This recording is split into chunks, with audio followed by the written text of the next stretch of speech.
დაკავებების მორიგი სერია მოაწყო პოლიციამ ღამით რუსთაველის გამზირზე. ახალ პოლიტიკურ პატიმრებს დღეს გაასამართლებენ. დაკავებულებს შორის არიან ირაკლი კალანდაძე, ნანა ჯაფარიძე, ანა ბდეიანი, ანუკა გამსახურდია, ასევე ლეილა ცომაია და ჟურნალისტი ნინია კაკაბაძე. ეს ორი დაკავებული რამდენიმე საათში ღამითვე გაათავისუფლეს, თუმცა მათი გასამართლების გეგმა ძალაშია. ორივეს სასამართლოს ხდომებით დღეს გაიმართება. ნინია კაკაბაძე დაპატიმრების მომენტში პროფესიულ მოვალეობას ასრულებდა და რუსთაველის გამზირზე მიმდინარე აქციას იღებდა. გუშინ დაპატიმრებულ ყველა დემონსტრანტს თუ ჟურნალისტს ადმინისტრაციულ სამართალ დარღვევას ედავებიან, გზის გადაკეტვას ან სახის დაფარვას. ნანო ჩაკვეტაძე არკვევს ამ საქმეების შესახებ ინფორმაციას, ის ფორმულას ეთერს უერთდება ახლა. ნანო, ვინ არიან ახალი დაკავებულები და რა ელით მათ?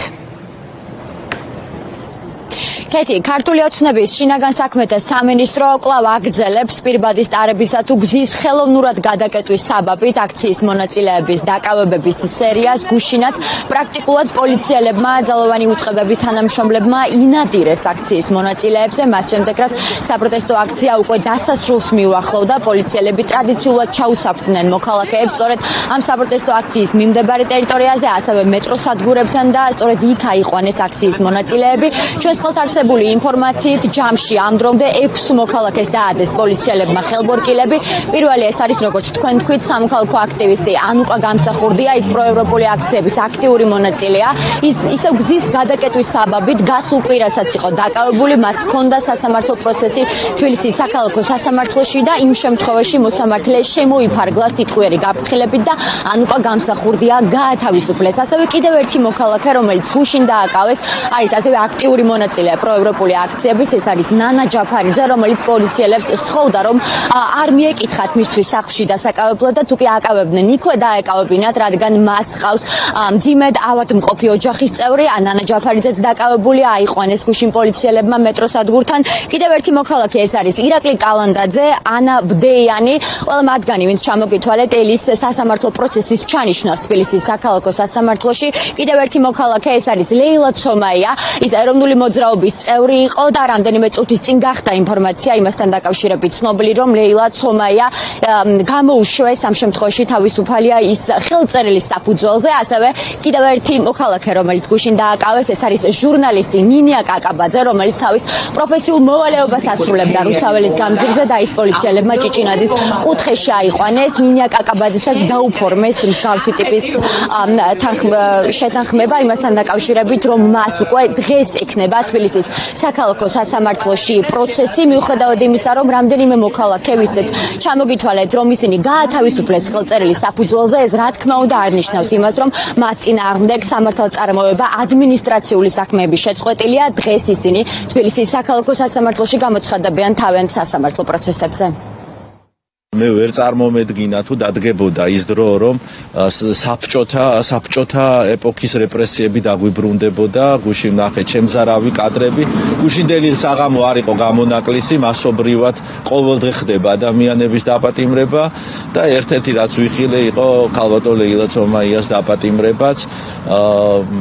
რა უნდა გითხრათ, ქალბატონი ლეილა იყო პოლიტპატიმარი შევარდნაძის რეჟიმის დროს და აი ეს დევნა, ეს შევიწროვება დღემდე გრძელდება, უკანონო პატიმრობები და იმედი მაქვს, რომ ეს ყველაფერი ადრე თუ გვიან დასრულდება. რაც უფრო მალე დასრულდება რეჟიმი და მისი რეპრესიები, მით უკეთესი იქნება ჩვენი ქვეყნისთვის და ქართველი ერისთვის. ყოველდღე ჩავდივარ, ჩემი ბეჯი მიკეთია, ყოველდღე გადავდივარ გადაკეტილ რუსთაველზე, ყოველთვის ვდგავარ ჟურნალისტების მხარეს და ვიღებ ყველაფერს აბსოლუტურად.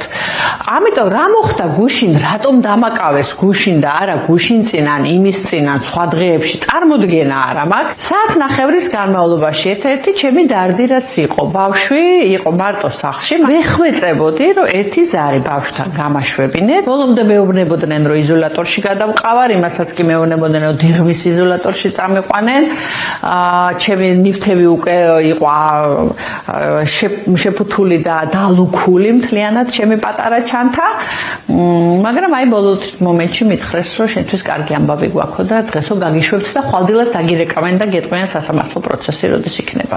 გუშინ საღამოს სადაც 9-დან 10 საათამდე მოხდა მის დაკავება რუსთაველის გამზირზე, რამდენიმე პოლიცია აქციელმა მოსთხოვა, რომ წარედგინა პირადობის მოწმობა, მასთან არ ჰქონდა პირადობის მოწმობა და ამის შემდგომ ფაქტობრივად პირდაპირ დააკავეს და წაიყვანეს ისე, რომ არავითარი განმარტება არ გაუკეთებიათ. ამ თუთისთვის არ მაქვს არანაირი ინფორმაცია, არ ვიცნობ ჯერჯერობით საქმეს, ირაკლის პროცესი ჯერ არ ჩანიშნულა, ის დიღმის იზოლატორშია, ველოდებით, რომ დღეს ან ხვალ გადმოიყვანეს სასამართლოში, რის შემდეგაც შევძლებთ გავეცნოთ საქმის მასალებს თუ რას ედავებიან და როგორ ედავებიან. დღესაც როგორც ბოლო რამდენიმე კვირის განმავლობაში, როგორც ჩანს თბილისის საქალაქო სასამართლო ისევ იქნება საზოგადოების ყურადღების ეპიცენტრში. დღის განმავლობაში ერთმანეთის მიყოლებით ჩაინიშნება უკვე გზის გადაკეტვის საბაბით დაკავებული პროევროპული აქციების მონაწილეების სასამართლო პროცესები, ასევე რაც დანამდვილებით ვიცით არის ის, რომ 2 საათზე ჩაინიშნულია ცვლილებების კოალიციის ერთ-ერთი წევრის თათა ფერაძის სასამართლო პროცესი, მასაც გზის ხელოვნურად გადაკეტვას ედავებიან.